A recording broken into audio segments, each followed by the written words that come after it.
everyone. Thanks so much for joining me here today as we get to go over one of my favorite subjects, comic books. My name is Jose. I love comic books. I love talking about them. I love sharing them with you. Follow me on social media if you would like. Links are in the description below. I've also posted a link to the story we're about to go through.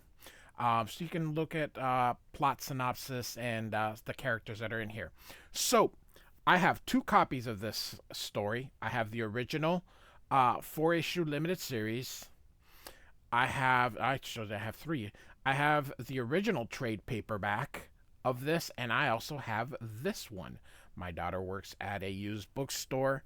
I get everything half price. So I got this thing for $10. Beautiful. So we are going to be looking at the deluxe edition of DC Comics Cosmic Odyssey by Jim Starlin with Mike Mignola. Now, this is before the Infinity Gauntlet. So as we all know, Jim Starlin is the writer of the Infinity Gauntlet, which he did in 1992, I believe, 1993, somewhere around there.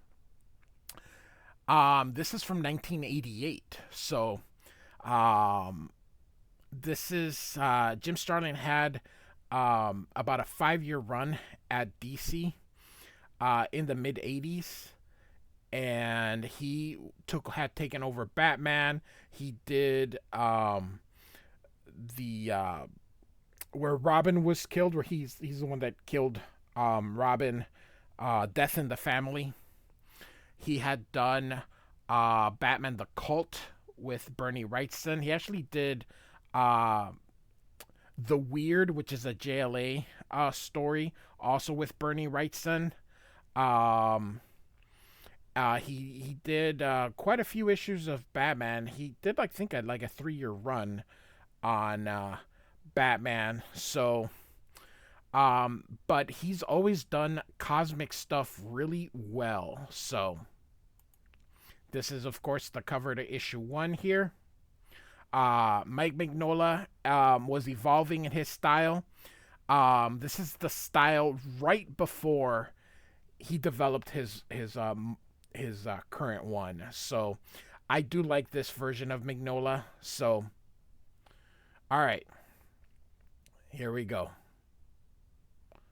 Gotham City 6 months ago. And so we see Boom from a boom tube. I know that it may be a little hard to tell, but Boom. And so here comes some parademons coming through. We made it. Hail Darkseid. Quickly set up a force field generator, says this guy. Once the generator is operational, our position will be impregnable. Thus begins the apocalyptic occupation of Earth. Nothing will be able to stand in our way. I wouldn't place any wagers on that, my friend. All of a sudden you see here Cthulhu. This is John Workman lettering, by the way. New Genesis dongs. Wrong. This pooch comes from Krypton, and his name is Superman. Again, Mike Mignola evolving, just doing the black here. You got my pedigree right, though I prefer to be addressed as Light Ray. Kill them all.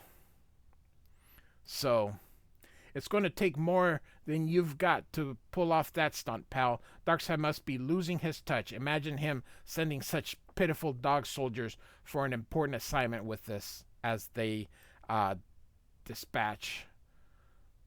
I love this version of Mignola, so feel free to admire it the way I am here.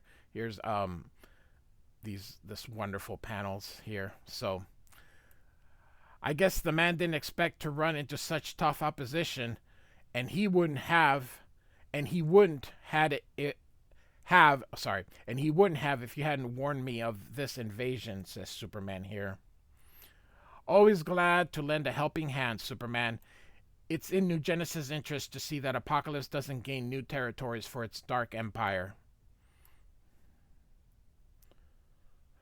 Run for your lives. Someone call in a boom tube. I'm trying.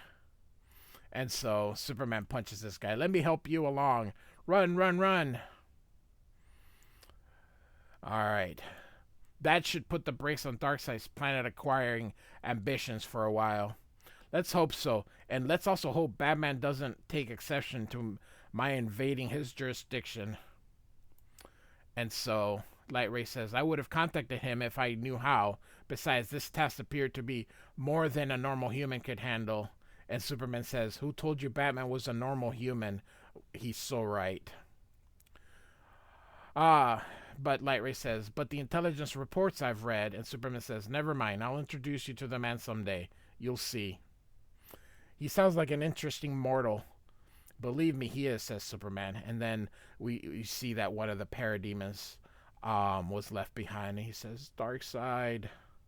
So, I have been left behind, marooned. This can't be. I have no mother box to summon a boom tube to get back to Apocalypse. I have no supplies, no food, only the weapons I carry, and now a useless short-range radio. What will I live on? How will I survive? Oh, please, great Darkseid, have mercy on me. Darkseid has no mercy. A buried planetoid on the rims of the Alpha Centauri solar system 2 weeks ago. And so we get the start of a boom tube, and suddenly, boom, again. And Metron is being spit out here. They call his once wondrous vehicle the Mobius chair. His name is Metron. He is no longer the man he once was. And just sitting there. Suddenly another boom tube. Boom. But he and his ruined craft contain secrets I, great Darkseid, crave. Be quick about gathering the data, my techno chiefs. I have a strange sense of urgency concerning this matter. We see the first images of Mignola drawing Darkseid. And his techno chiefs approaching Metron. I knew Metron was near to unlocking the secret of the equation. That's why I monitored him. Did he succeed? His telemetry will tell the story. I've transferred the mother box's records to tape. Bioscans completed, sir. All trace radiations and forensics recorded and being analyzed. Molecular scans complete. That's it, sir. What shall we do about him, sir? And Darkseid says, bring him along. My guess is that even after I collate his data, there will remain mysteries. Perhaps the final answers will have to be wrenched from Metron's shattered minds. And so, here we get a glimpse of Apocalypse. Apocalypse, it is my world, my empire, my prize. I've made it what it is today. A lesser man would be satisfied with its bounty, but my hunger runs deep and knows no bounds. I doubt even the acquisition of the anti-life equation will appease me. Love Mignola's art. Again, just his how much black he spots it's just great. Look at this here. I thought rediscovering this lost secret would answer all my prayers. No longer would I be limited to ruling one singular world. All that lay under the stars would be mine. But Metron's findings, which I've pored over for the last week, have put an end to that dream. I now face a menace beyond my power to confront. For the first time in ages, Darkseid the Schemer needs help. Here's Darkseid as he looks outside. Worse yet, the aid I must have lies beyond the boundaries of my realm. I'm forced to seek it in the camp of my enemies. The powerful deviants and monsters I have surrounded myself with will be of no help in this struggle. What I need now are heroes, says Darkseid. Gotham City, 1 week ago. And so we got Batman down here. All right.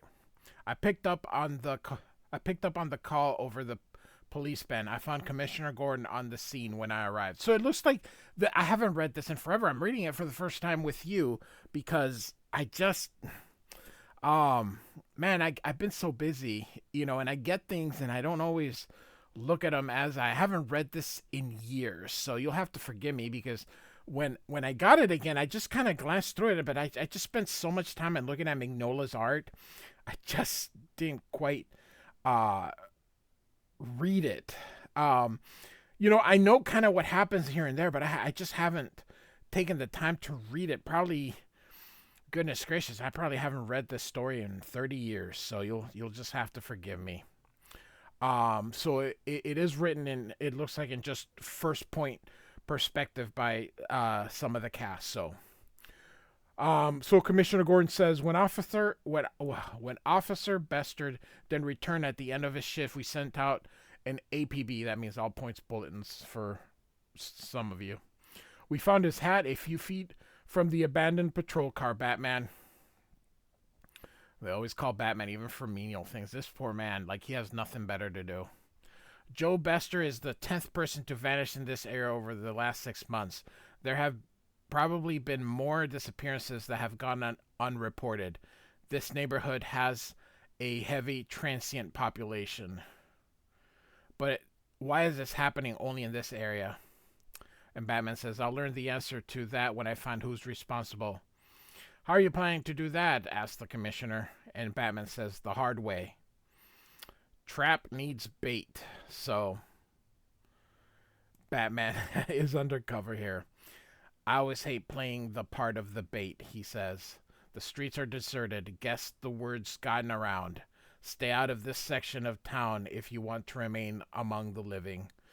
Good. It'll make my job easier if I'm the only potential target in the streets. And so suddenly, you see the manhole cover, and then he closes it. You hear the clink.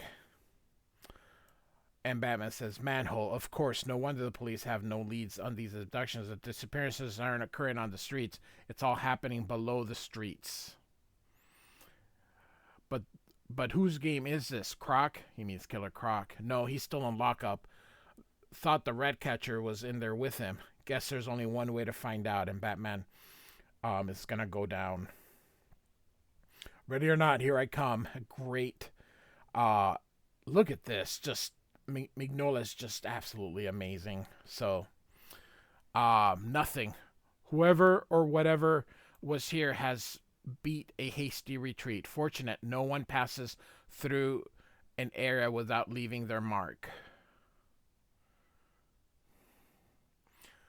Such as a scrape on an old flagstone. Odd. It's up. It's up rather high on the wall. Eureka, the footprints in the silt buildup on the floor. But look at those size of those impressions. My prey must be a giant. And suddenly he hears something. That way. Around the corner, and the smell hits me. The odor of decay, like a lair of some wild animal. He's in a sewer. How much... what does he... how bad a sewer smells, and he's like, oh, this really smells foul. So I found it. My quarry's hideout. It's not at all what I expected.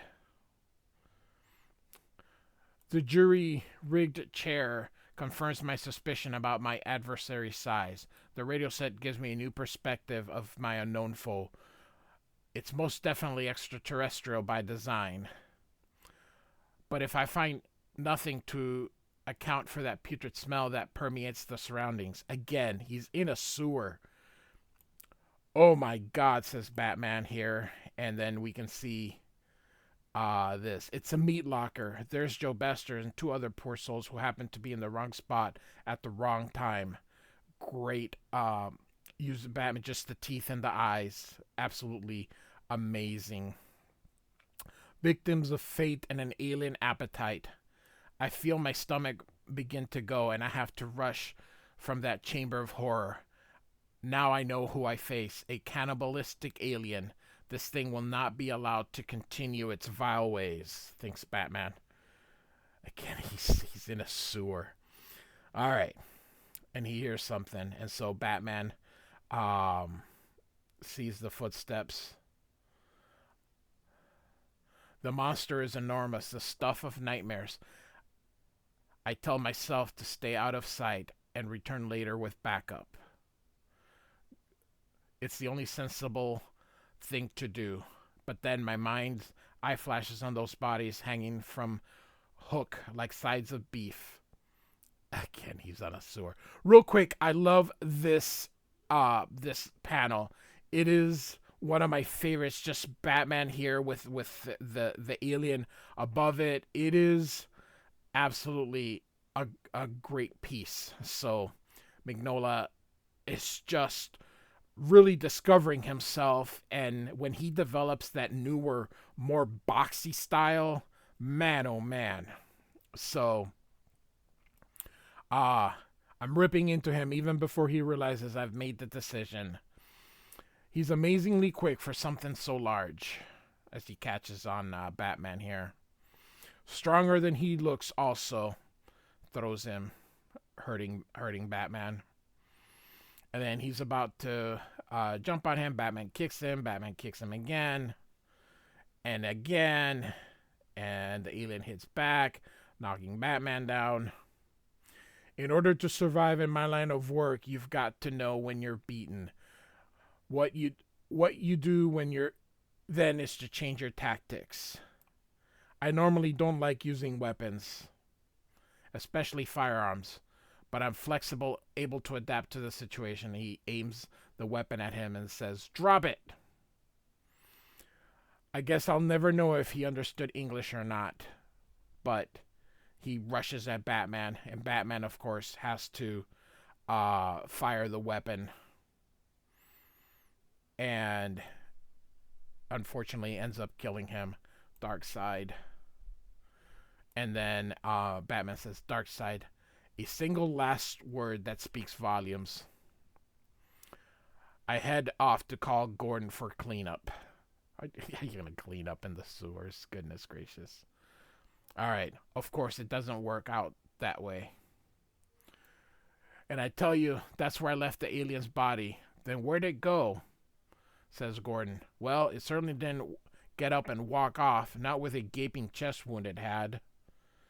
And this police officer says, "I found 2 bodies back here, one of them half-eaten. Neither of them is Joe Bester." And then Batman says, "As the caterpillar said, curiouser and curiouser." And he says, "What?" Of course, that's from Alice in Wonderland. So, Washington, D.C. yesterday, we're at the White House. And so we got some people talking here, but we don't know who. "You can't be serious." "I'm afraid it's true, Mr. President. They want to establish diplomatic relations." So that's the president here. "And they've got an ambassador waiting outside?" The president asks. "You're not going to believe what this guy looks like." So, let's take a gander at him. There he is at the end of the hall, sir. His name is Lonar, and he arrived on a flying horse. Can you believe it? Why did something like this have to happen during my first month in office? So that would probably be George Bush the first. "It gets worse, sir. Wait until you see who they're requesting we assign as their ambassadors. Here's a list, sir." And they go, "How do you expect us to contact all these characters?" "Well, at least we know how to get in touch with the first name on the list. Let's have them gather up the rest of them. It was a job for you-know-who." And so, of course, we see Superman here. And so it's now Superman's turn to narrate here. "I'm not sure I like this new administration. They'll have to learn I'm not one of their errand boys." And so we kind of get an introduction of everything. John Jones, the Martian Manhunter. Starfire from the Teen Titans, the ever-personable Batman, John Stewart of the Green Lantern Corps, and lastly, an old man with the unusual name of Mr. Blood. I've got to admit, it's an interesting group they asked me to round up. I can't imagine why he was included among these heavyweights, him referring to Jason Blood. We all know who he is, but that's all right.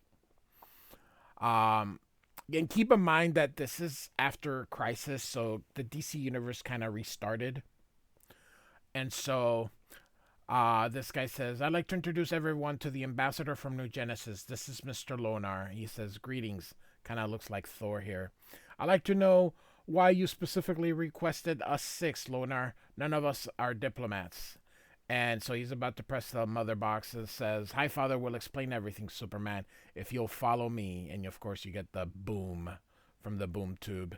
And next thing you know, the heroes have all arrived in New Genesis here. And here's High Father, Light Ray, and Orion. Hi, Father, what's all this nonsense about requesting us as ambassadors? High Father says, I see our little deception didn't fool you long. Batman as a diplomat? Come on.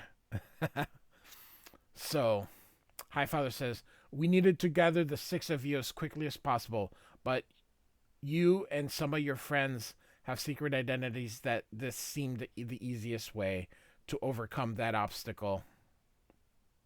I apologize for my deception. And off panel, it was my idea, and of course, it is Darkseid. And Superman's gonna pounce on him. High Father tries to stop him, says, Superman, wait. Great panel. But suddenly, bam! There he goes. Nice move, but it's going to take more than that to keep me off your case. And Orion tries to hold Superman, which is kind of funny because Orion is the is the one with the anger issues. Hold it right there. Darkseid's on our side on this one, and Superman's like, "What? You were supposed to wait in the garden for us," High Father tells Darkseid. And so Superman says, "What are you talking about?" And Orion explains to Superman, New Genesis and Apocalypse have formed a temporary alliance because of this deadly crisis we face. And High Father says, this menace also threatens your universe. That's why you were summoned. And Superman asks, what kind of a menace? And High Father says, that will take some explaining. If you all follow me to the Garden of Tranquility. And so we get this beautiful thing here. So High Father's about to start explaining here. To understand the danger we now face, I must tell you of this universe's ancient history. A wondrous and highly complex civilization ruled this sector of space long before even dinosaurs roamed the earth. But they were a proud and short-sighted race. They thought themselves as the most advanced, evolutionarily advanced beings under the stars. This arrogance proved their undoing as everybody listens to High Father. Their empire extended across a dozen star systems and hundreds of planets. They had long ago abandoned interspecies warfare. Theirs should have been a utopian existence, but it wasn't. The ancient records show that this civilization finally made contact with a non-human alien race. Everything might have worked out all right if only they tried to deal with the aliens as equals. But even in their earliest writings on the matter show that they felt terribly superior to their new galactic neighbors. Of course, the two races finally went to war. The humans felt it was their moral obligation to humble these inhuman monsters. They were extremely surprised to discover that the aliens weren't going to be easily conquered. The warfare continued for decades, changed into centuries.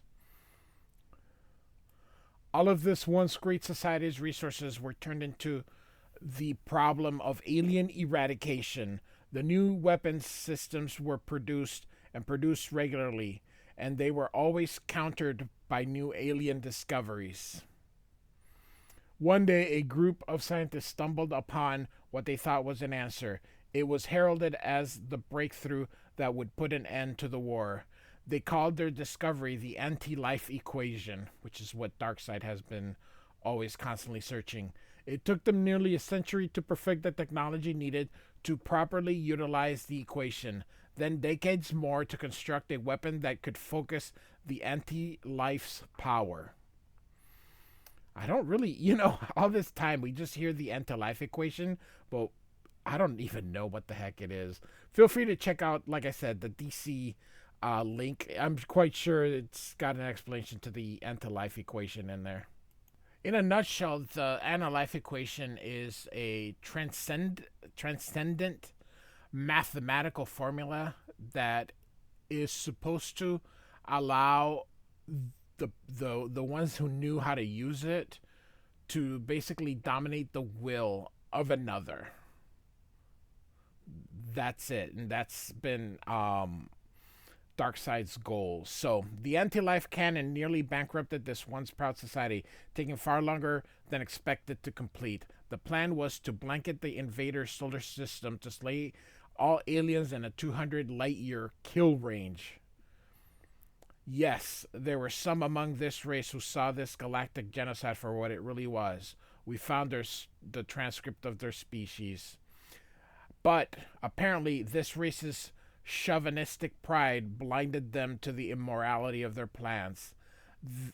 There were also scientists who predicted that the anti-life energies might prove uncontrollable, but these warnings too were drowned by the cries for blood and vengeance. In the end, the military seized control of the anti-life cannon and the government. The enemy had to die. The gods of light and darkness were on their side. Their cause was just.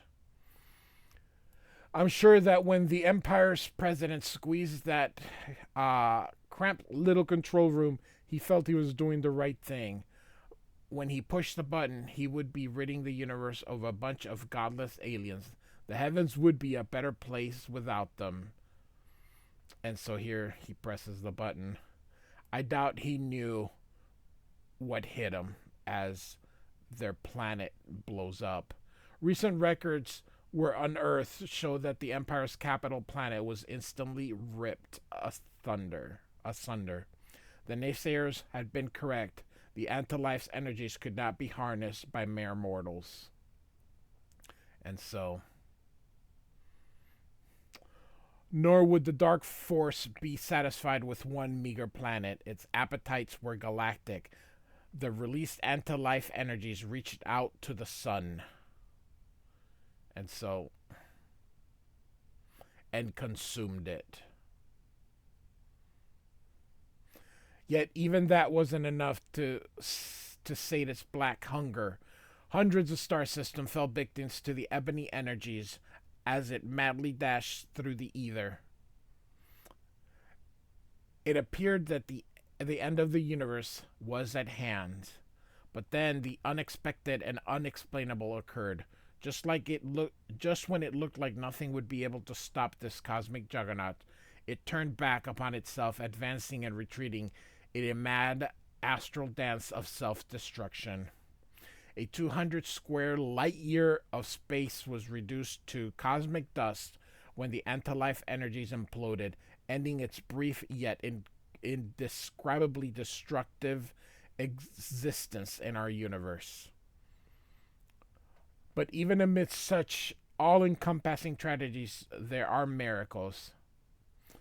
Somehow, two worlds orbiting around a single star system survived the cataclysm, but they did not escape this cosmic doom unscathed. The civilizations of both planets were pitched back into the Stone Ages. Untold centuries passed, the survivors once again began the long climb out of the abyss. On New Genesis, we like to think we learned lessons from the past. The path we chose leads hopefully to peace and enlightenment. Apocalypse, on the other hand, evolved in a more martial manner. They embraced a way of strife where only the strong rule and survive. Of course, Darkseid is from Apocalypse, and Highfather is from New Genesis. But both worlds were in for a startling surprise when they regained their space travel capabilities. When the anti-life Armageddon occurred, a permanent interdimensional space rift enveloped our sector of space. Our solar system was cut off from the rest of the universe. It wasn't until centuries later that we developed the mother boxes, the miniature quasi-sentient computers that can generate a boom tube. The boom tubes, those teleportational vortices, allowed us to once again make contact with the outer universe. So Green Lantern John Stewart asks, so that's why no one in the Green Lantern Corps has ever been able to locate your two planets. And Orion confirms you can't get here without a mother box. And John Stewart says, "Man, that's weird." And so the Martian Manhunter asks, "But what has all this to do with something threatening our re- respective universes?" It was thought that and hoped that the anti-life equation was lost in antiquity. But there were some among us who still search for this lost secret. And then they look at Darkseid, who just stands there. And Metron, who sought it because of an unquenchable thirst for pure knowledge. And Batman, you can see Batman here kind of just observing. And so Darkseid finally speaks. I, on the other hand, had a more practical purpose in mind for the equation. If it had been I who rediscovered the equation, I'd not have tinkered with it until I was sure I could control it. But Metron beat me to this, and so unleashed the danger we now face. I found the fool after he had completely committed his folly. He was and is in a state of catatonia, his mind shattered by the experience. Luckily, his stored data were still intact. But upon examining his records, I discovered some disturbing facts. It appears that our basic concept of the anti-life force is erroneous. Unfortunately, true understandings of the anti-life force cannot be gained from merely going over Metron's data. But this goal is still attainable, and Starfire asks how. And Darkseid answers by delving into the secrets that are locked within Metron's mind. And so, Highfather asks Forager to bring a Metron forward. And Darkseid said, "What's the bug doing here?" Darkseid's very mean to Forager here. John Stewart says, "You think you're going to get information out of that turnip? Good luck." And Highfather says, "Suppress your natural prejudices, Orion." Yes, Highfather, my apologies. Meaning his insult on Forager. Superman asks, "Just how do you plan to read his thoughts, Darkseid?" "I believe this is why I was asked here," says the Martian Manhunter.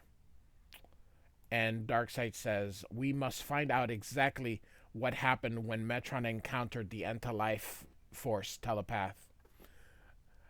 The Manhunter says, "I will try, but I have never melded with a mind so alien and in such disarray. Even at a distance, I can sense the chaos of his brainwaves." And finally, Martian Manhunter says, "Wait. Yes, I'm making contact. His mind is reaching out to mine."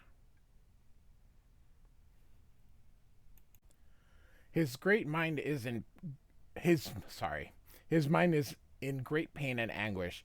I can feel him. I.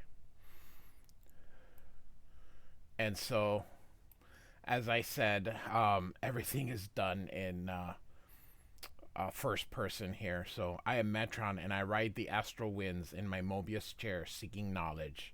This is my life's purpose, and I am on the verge of making my greatest discovery. At last, I believe I have deciphered the final segment of the long-lost anti-life equation. Man, Mignola, good stuff. So, I am well aware of the perils involved in this endeavor. This is why I have chosen this uninhabited sector of space in which to test my theories. It is my hunger for knowledge that drives me on, and you can see all these equations in the background. If nothing goes wrong, let no one but me fall victim to this desire. I punch the coordinates with a shaky hand. The moment is upon me. The universe's darkest secret is about to be revealed to him, and then he presses the button. The world explodes around me as I hurl into another dimension. This is an additional precaution I've taken to safeguard the universe from my dangerous experiment. But my journey continues as the equation kicks in. I have modified the formula so that I am taken to the source of the anti life energies rather than risk granting it access to my reality.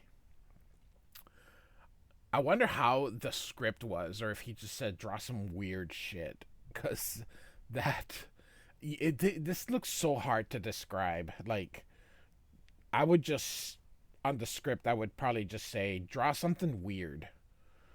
So the journey ends sooner than I expected, and I find myself facing the object of my search. Immediately, I realize the dreadful mistake I have made, and you can see the look of his scare. The anti life force is not merely an intellectual or philosophical concept, it is not a resource to be exploited or used in any fashion. You can see here, I love the idea of like that star, like that universe kind of thing in there. So you can see it's like a shape. The anti life is a sentient being, intelligent and aware of its own existence. It's alive, he screams. I can feel the limitless power that is this entity. We of New Genesis have the oh my gosh, what's with the big words? Effrontery to call ourselves gods. I now see what a god truly is. I've never felt so insignificant. Next to this deity, I am nothing, says Metron, or thinks Metron. My fingers fly across the control panels, reversing the equation. This is a realm no mortal or immortal should ever tread in. I must escape. So, but as quickly as I am, the entity proves quicker. It forces its way through the dimensional portals. I try to close the dimensional portals. I try to close in my wake. So, my only hope is to shut down all systems, cut off all effects the equation has on reality. I pray my own interdimensional inertia will carry me to safety, leaving the entity trapped far behind me. Well, so he thinks.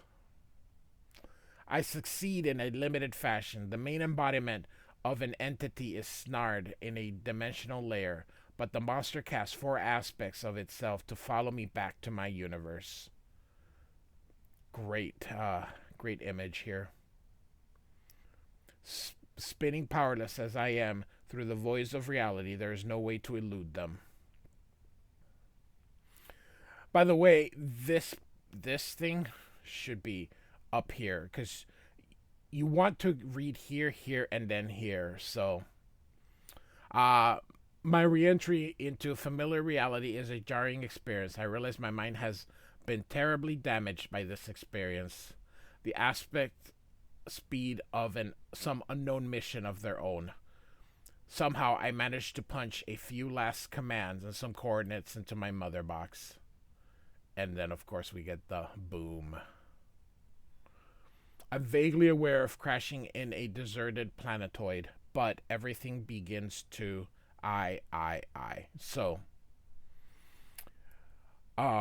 and Martian Manhunter's like, I've got it. And then everybody's holding their heads. We all got it, pal, says John Stewart. Metron's intellect is so powerful that everyone picked up his thoughts through you. And Martian Manhunter says, such a fine mind, so damaged, how sad. And Darkseid says, I fear we've more important things to worry about at this moment. And Superman, you mean the anti-life entity? And Darkseid continues, yes, I now understand what the anti-life force is and what it's up to. Its negative polarity does not allow it to live within the boundaries of our universe. And Green Lantern says, so? But its aspects can, continues Darkseid. Centuries past, this creature tasted of the sweetness of our universe, but then it was denied. All beings crave most what they cannot have.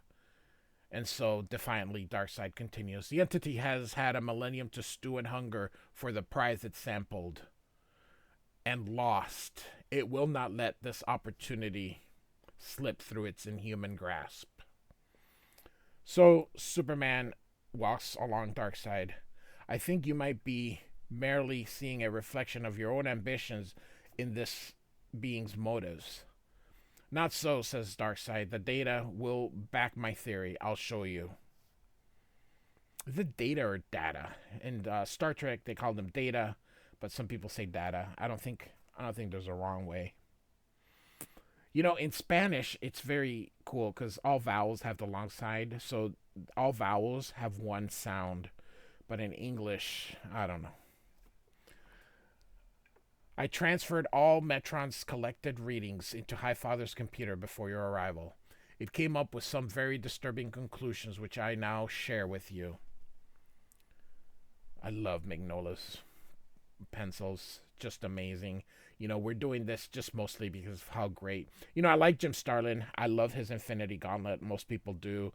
I like how he does these cosmic soap operas that he does. So I just thought it was a good excuse, but each video is long because these issues are just so freaking big. It's a 4-part series of just like eight normal issues is kind of what we're doing here. So, but alas, so continue. Hopefully we don't have too much longer to go. So Darkseid uh continues. Metron's Mobius chair tracked the flight paths of the 4 aspects to these planets. The computers then determined the purpose for their going to these particular worlds or star systems, to be more precise. So, uh, Earth, Ran, Thanagar, and I don't know what this is. Shanxi? I don't know who is in Shanxi. Not that familiar with DC. I know Thanagar is where Hawkman is. Ran is where Adam Strange is from, and of course Earth. So,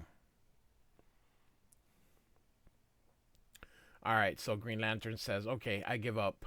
What are they up to?" From these locations, the aspects can destroy all of the Milky Way galaxy, says Darkseid. Why would they want to do that? Questions Superman. The data now shows that the entity is an antimatter being that can't exist in our universe without being destroyed itself, says Darkseid. But its aspect can survive here long enough to arrange a way for the entity to follow safely. My calculations show that, under the right circumstances, a massive cosmic upheaval could alter some physical laws. Under these conditions, the entity could alter its own nature enough to gain entry into our reality. The chaos of a dying galaxy is just the prescription it needs, says Darkseid.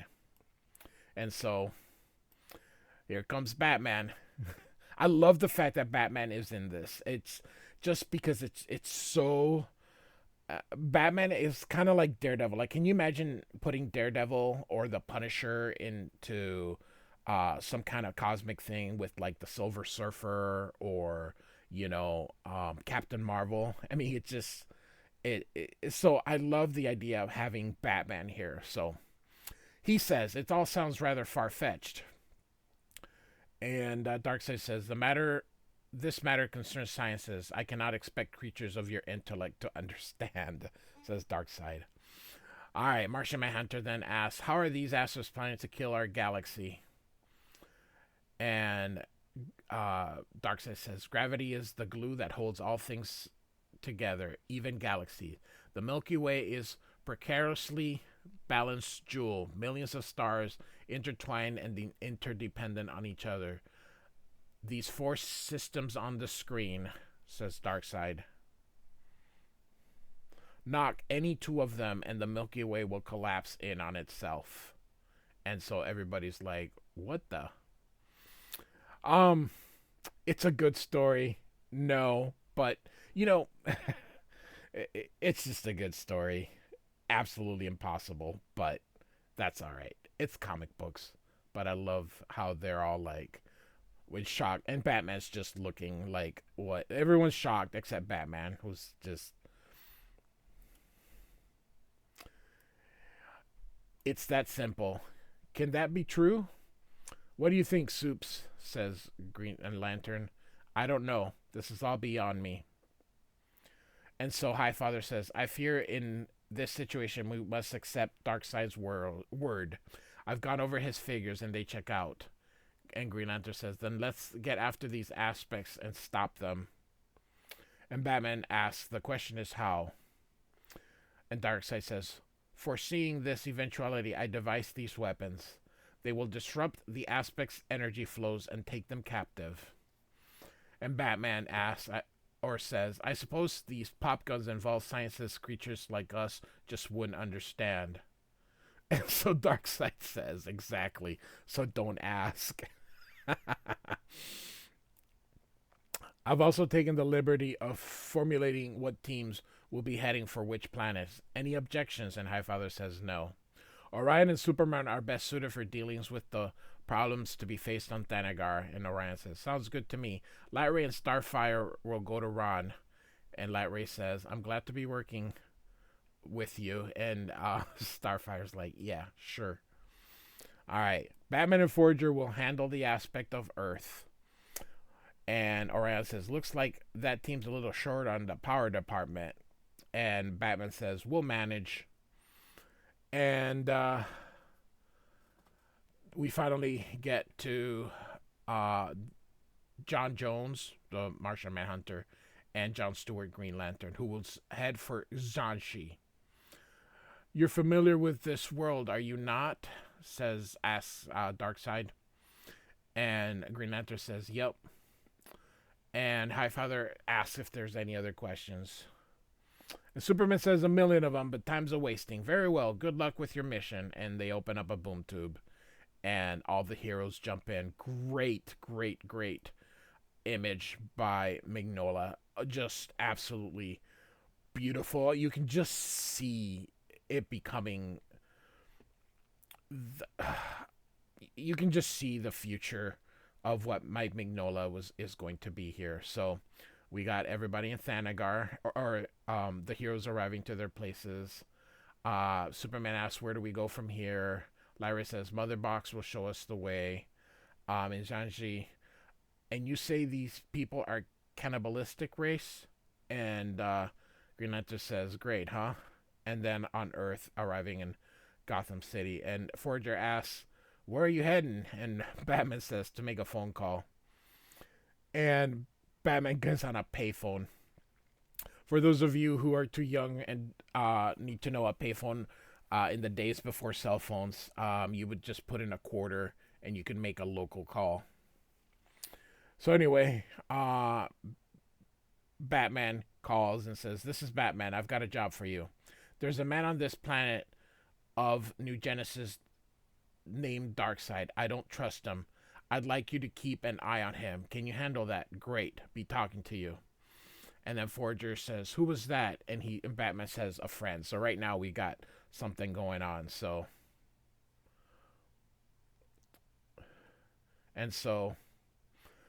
Darkseid said, all goes well so far, Highfather. And then Jason Blood says, then perhaps you can tell me what part I play in this little drama. And so Darkseid says, a small but vital role, Mr. Jason Blood. You are to be half of a duet. Allow me to introduce your partner. He's an old friend of yours. Etrigan, known to some as the Demon. And Jason Blood screams, no! And Highfather says, I'm sorry, my son. So, we reach the end of our cosmic first issue. I do know it was rather long. But this is Jim Starlin is a very good writer. He's really good. A very solid writer. I just thought between Starlin and Mignola, this would be a really good series to cover. It's just really long. An 8-issue limited series probably would have been better than putting this into 4 issues, and then each issue is about 50 pages, so it is kind of long. So anyway, The Cosmic Odyssey #1 from 1988. Written by Jim Starlin, drawn by Mike Mignola, with inks. I forgot who inks this.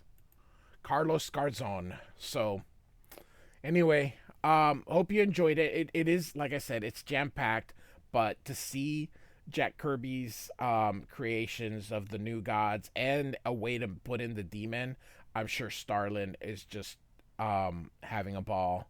So can't wait to see what's next. So like and subscribe, and I do thank you for listening. Goodbye.